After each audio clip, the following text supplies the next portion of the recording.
My name is Chana. I was born in Poland, Dąbrowa Górnicza. My town, I lived there, I went to school there. I went to Hebrew school there. I had my parents. I had a brother younger than me, and I had a sister younger than my brother. In 3 years we was 3 children. We was not wealthy people. My father was a shoemaker, but he worked for his sister in a factory that was making children's shoes. And he was there, here the Konga manager. Over there didn't Konga manager, I don't know how to say that word even in Poland. And what in Poland was. That's what I went there to school. I lived in a big apartment building. We was a lot of children there on the yard. We played normal like all other children here in the United States. We started school when we were 7 years old. I had a cousin, but she's still in Poland. She taught me, and I didn't go to the first grade. I right away went into the second grade. And from the second grade, I was very good, and I went in the right away a year later to the 4th grade. And then I finished my grade school. I started to go to a third town, a bigger town, to Sosnowiec, to a business school. I was there 1 month. They told us to go home. They're gonna let us know. And the German came in. We can go to school. I don't remember exactly what year. The German came in, but September. They came in before the other town. My mother's brother came with 6 children running to us. And I had a dog. The dog got very wild and barked. And 2 hours later, came into my town. And right away, they took the big synagogue, and I was close living to that, and they put the horses, and they started to brand.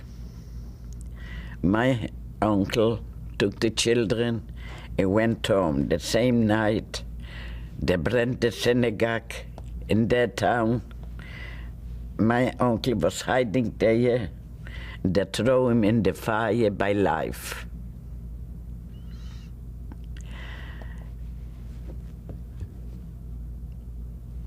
And from this time on, we can go out on the street whenever we wanted. A month later, we already had a different street. That street where I was living was, like they said, ghetto. I didn't seek a ghetto because we went straight to camp. My father was a very, like he a senator for the city. He worked for the Jewish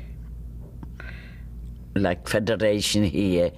It was not as big here, but he worked. Then they said that we have to go there and register. And we were sure, we children, we were sure that my father is such a big shot, that we're gonna not be hurt, we're gonna not be sent away. The German came in, a month later, they started to catch the people on the street and to send it away. Then they said, they're gonna send us away for work. That was, I can't remember, but I remember this is February the 7th. I don't remember 1940 to 1941. But I believe in my mind that was 1941. I left my parents, and I and my sister we went to that place. It wasn't the same school where I wanted to start the business school. And there we was there. They said one of us gonna go out, I or my sister. I was the older one that I supposed to go out. But I just said, no, I rather go. She's too young. I'm gonna go. And they asked my father, which one? He wanted to go. He picked up his hand by the head and he said, God, mix up my mind. You asking me which child I should give away. Then I said to Dad, Dad, don't worry. I'm gonna live through. Don't worry, you go home. And be healthy, and be with family. I'm gonna live through. And that was, I lived through. My sister didn't live through, and nobody lived through. I am the oldest, was a family over 200 people. And then they took us by train from the place, from that gymnasium, that school. They took us by train. The train was going back and forth. They want to mix us up that we should not know if we run away, to run away today. Not go one planet to run away. We came to Greenberg, Schlesien. It was in the night. We came in, we was just 500 girls. 500 girls from my city, from like my husband's city, was 2 miles away, the other city 3 miles away, from the little cities, and we was there 500 girls. We work by Weberei. We make materials. From the scratch to materials. Was a very clean factory. In beginning was it clean. Then start to come in bunch of people. They bring during the night people. We didn't know that is girls and that is boy because everybody was shaved the hair. We didn't know who vodka girls, but it started to get very, very, very bad. The hunger was unbelievable. Unbelievable, the hunger. The girls ran to the garbage and took out the food, but the people, the German, threw away and they ate it. That was already when I was a year in camp. I didn't have as bad as the other girls because the eldest was from my city. She had her family still in my town and belonged, and my father can send them away or not send them away. Then she helped me. She helped me a lot. I have another girl, but they live in Toronto, Canada. From my street, I never talked to her before the war. She was the second house on me. I never talked to her. In camp, she helped me a lot. She helped me, and thanks to her, I really, really I'm alive. Then, what I'm going to talk about that camp was a long, long years. The bugs, the bed bugs, ate us up alive. There was cutting up all the girls the hair. I didn't have cut my hair. Never have been cut my hair. They called me that saubere girl, that clean girl. Constantly, my whole mind was to see, to go to wash myself and to be clean. I bet just was a very bad camp. I don't think we didn't knew what goes on in other camps. We didn't knew nothing. We still receive mail. It was a forced labor camp. Then there started to be a concentration camp. They didn't kill by us.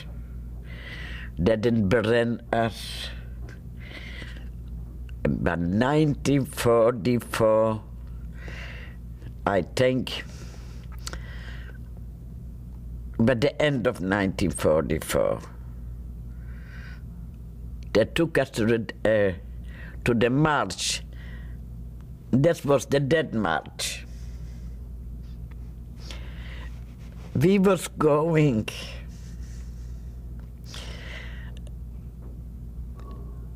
walking a lot of hundreds of miles.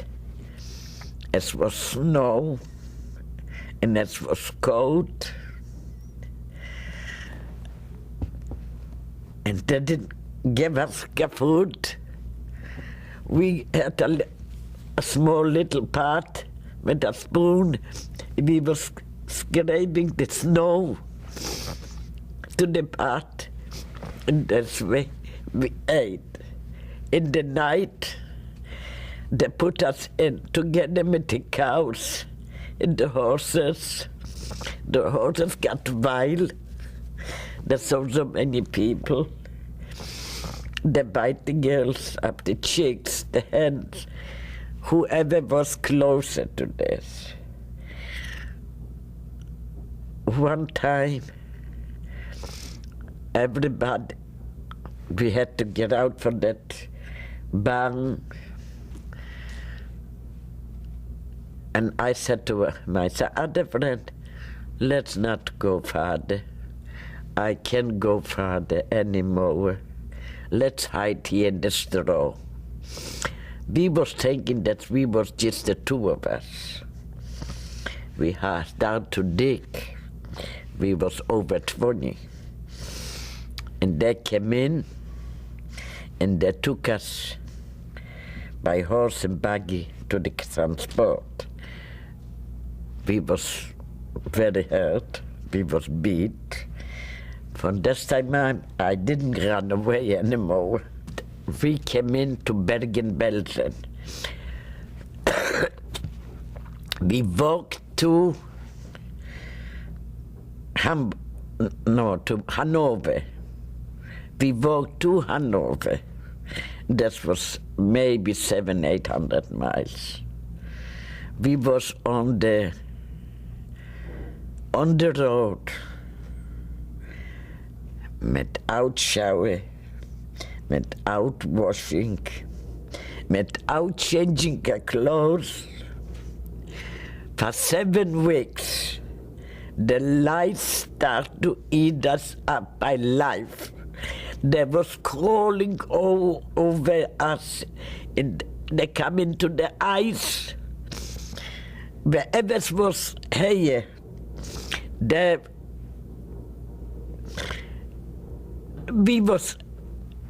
ate us up alive. We was not used to this, to see it. I was thinking that's where we gonna live. Why do I have the mail? because I wanted that'll kill me. I can't take it anymore. Then we came to Bergen-Belsen. I saw Hanover. They put us on a train together with the cows and the horses, such a train. Locked us up. No water, no toilet. And we was for 4 days on the train, nothing to eat. We started to get wild. We knocked in the doors. We needed to go. We just human. We had no answer, no nothing. And the Germans opened the doors. They started with the bat to hit us and to call us names. But we never hear that names, that language, but we never hear this.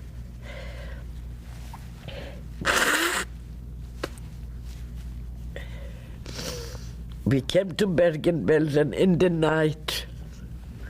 I didn't know where we was. We didn't know where we were. We came in the night. And that's what we was wearing. They took us to the shower. And I had the mail. And I went to the shower with that mail. And I didn't want to get it away. 2 assessments gave me 25 on my bare body. And the blood was coming from my back. And they put in a bucket of water, cold water, on me, and that was in January. And they put us, 1,000 girls, in one room. Me was laying on the floor like herring. When one turned around, we have to beg the other one to turn around. You can lay all the time on the same side because your back was hurting. We had to turn around. Then we would say, please turn around. Talk. There was already 2 dead ones. We was afraid to tell them that they are dead one because they gave a little soup without the spoons. It was reaching with the hands, and that's the way we ate. Was more lice, and the rats, and the mice was running all over us. The girls was dying like flies. Young girls, beautiful girls, but very good homes. Was Bergen-Belsen. We came for 4,000 girls and left us for 68 girls. The rest was dying. And when you looked out the window, was bunches laying to the top, skeletons. They didn't bury. They was laying in that way, was going, that way was the mice, the lice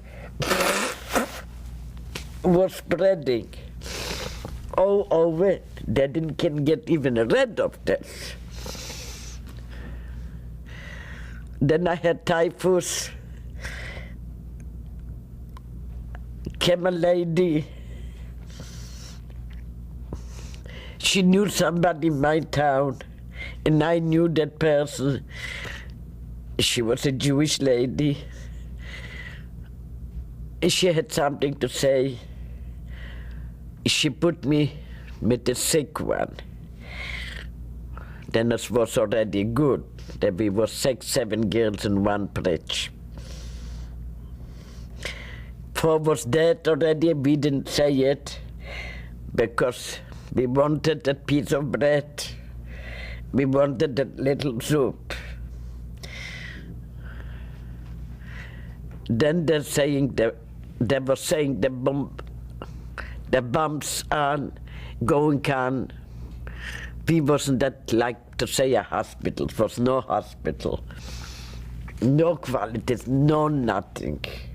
Then I don't know nothing but the liberation, because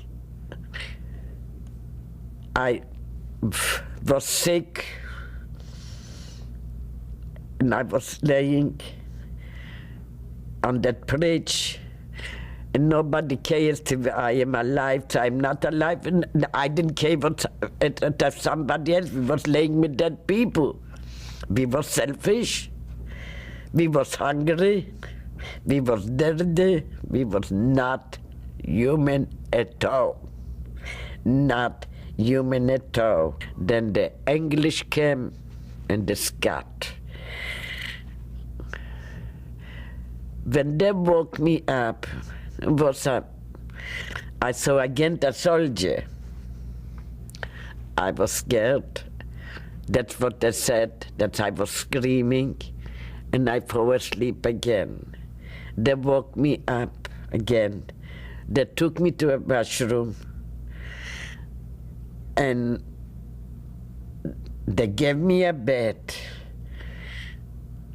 I have every place lice knot in my head. They never cut my hair.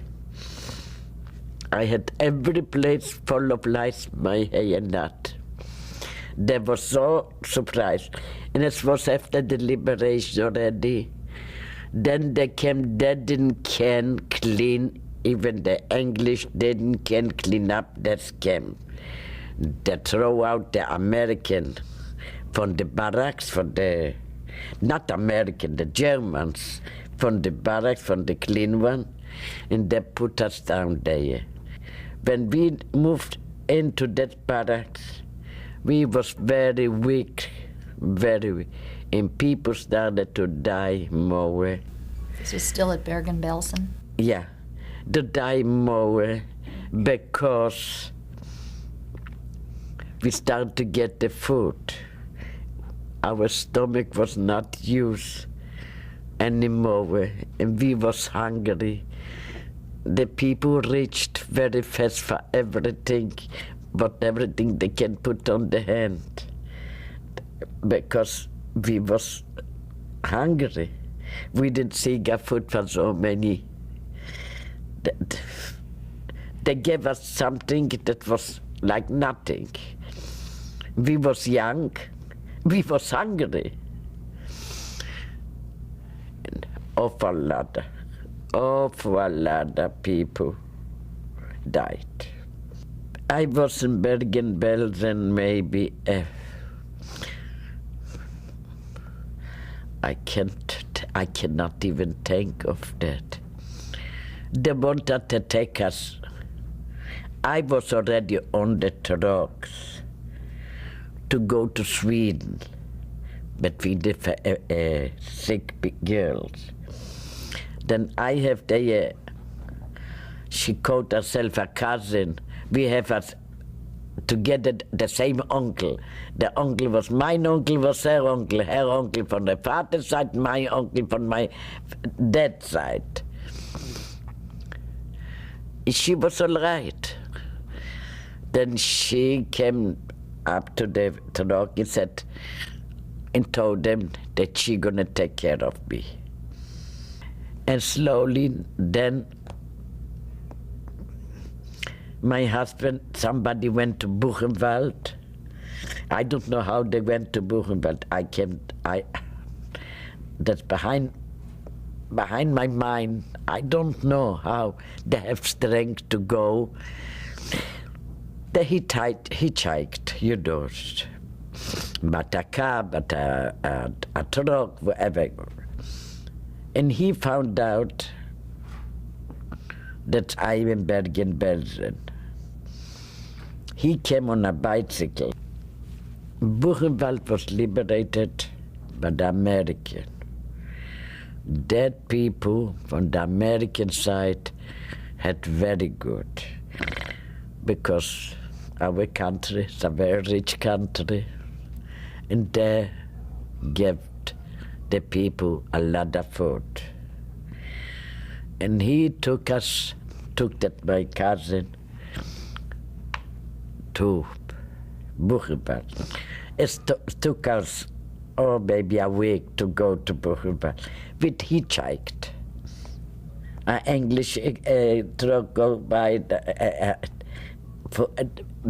I was on the English side till you came to the American side. We was in Bergen-Belsen. Then the America have to go out from Bergen-Belsen, and the Russian came in. We went away. We went to Poland. We went but 20 people to Poland to look for families. Everybody ran. That was looking for family. From Bergen-Belsen, we went to Poland. On the train, it was not easy to catch a train.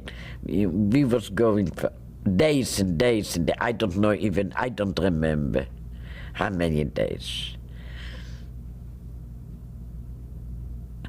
We came on the train. I saw a girl, a Polish girl. She knew me and I knew her. We recognized. And she said, Ranka, you don't have for what to go home. Nobody is alive. I said, nobody is alive. I get up in the morning in Poland, in my own town. But she took over school, was a little janitor, a woman cleaning. And she looks at me, she said, where did Stella, such a fed one, live through?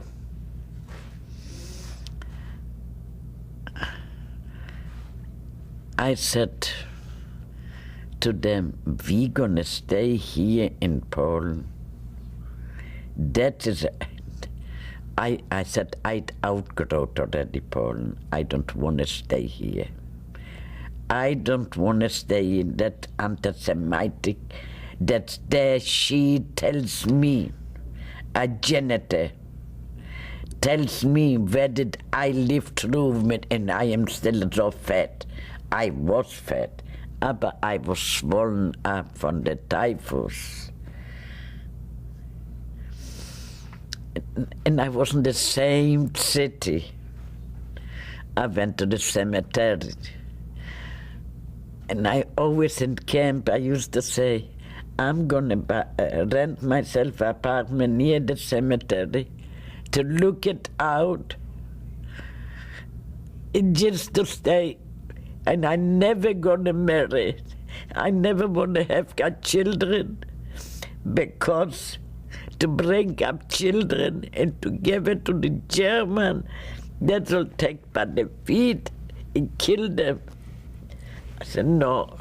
But the first one I got married, because I came in and I asked when I saw the girls met the boys together, and I said, when did you get married? Where did you get married? They said, no, we didn't get married. I said to my husband, we didn't have a rabbi there, was no rabbi. I said to my husband, if you want to get married, it's all right. If not, you go one way and I go the other way.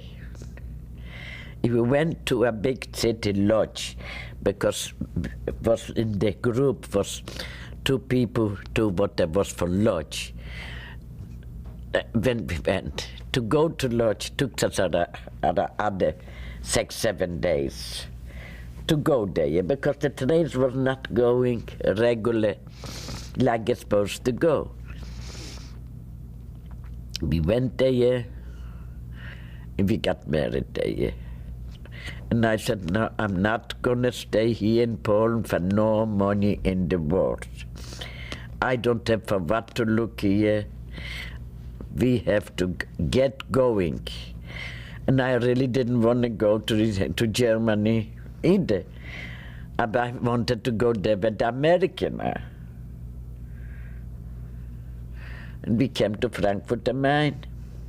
I came to Salzheim. Displayed camp the coders, and we was there, and we got everybody, the German had to go out, and everybody got a room. And I was married, and I have a room for myself. The kitchen we shared. It was a house, and it was 3-4 bedrooms and washrooms and beautiful garden. I got pregnant. Then I had a baby boy. From childtime,